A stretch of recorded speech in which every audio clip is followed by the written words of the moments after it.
اعوذ باللہ من الشیطان الرجیم بسم اللہ الرحمن الرحیم۔ السلام علیکم۔ آج ہم پڑھیں گے سورہ مطففین۔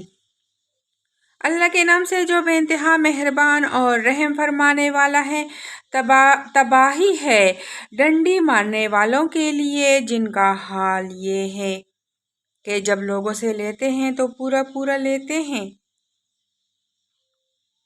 اور جب ان کو ناپ کر یا تول کر دیتے ہیں تو انہیں گھاٹا دیتے ہیں۔ کیا یہ لوگ نہیں سمجھتے کہ ایک بڑے دن یہ اٹھا کر لائے جانے والے ہیں، اس دن جب کہ سب لوگ رب العالمین کے سامنے کھڑے ہوں گے؟ ہرگز نہیں، یقیناً بدکاروں کا نام عمل قید خانے کے دفتر میں ہے، اور تمہیں کیا معلوم کہ کیا ہے وہ قید خانے کا دفتر؟ وہ ایک کتاب ہے، لکھی ہوئی تباہی ہے اس روز جھٹلانے والوں کے لیے جو روز جزا کو جھٹلاتے ہیں، اور اسے نہیں جھٹلاتا مگر وہ شخص جو حد سے گزر جانے والا بدعمل ہے۔ اسے جب ہماری آیات سنائی جاتی ہیں تو کہتا ہے یہ تو اگلے وقتوں کی کہانیاں ہیں۔ ہرگز نہیں، بلکہ دراصل ان لوگوں کے دلوں پر ان کے برے اعمال کا زنگ چڑھ گیا ہے۔ ہرگز نہیں، بلا یقین اس روز یہ اپنے رب کے دید سے محروم رکھے جائیں گے، پھر یہ جہنم میں جا پڑیں گے۔ پھر ان سے کہا جائے گا کہ یہ وہی چیز ہے جسے تم جھٹلایا کرتے تھے۔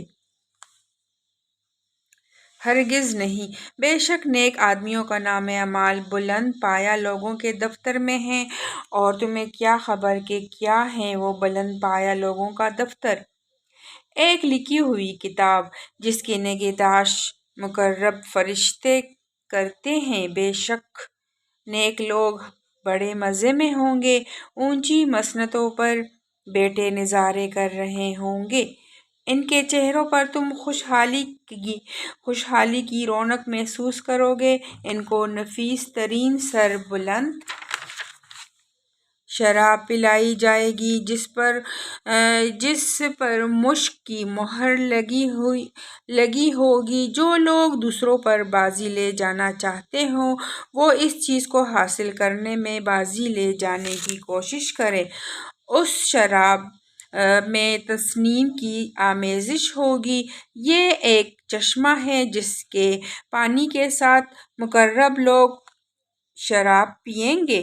مجرم لوگ دنیا میں ایمان لانے والوں کا مذاق اڑاتے تھے، جب ان کے پاس سے گزرتے تو آنکھیں مار مار کر ان کی طرف اشارہ کرتے تھے، پھر گھر والوں کی طرف پلٹتے تو مزے لیتے ہوئے پلٹتے تھے، اور جب انہیں دیکھتے تو کہتے کہ یہ بہکے ہوئے لوگ ہیں، حالانکہ وہ ان پر نگراں بنا کر نہیں بھیجے گئے تھے۔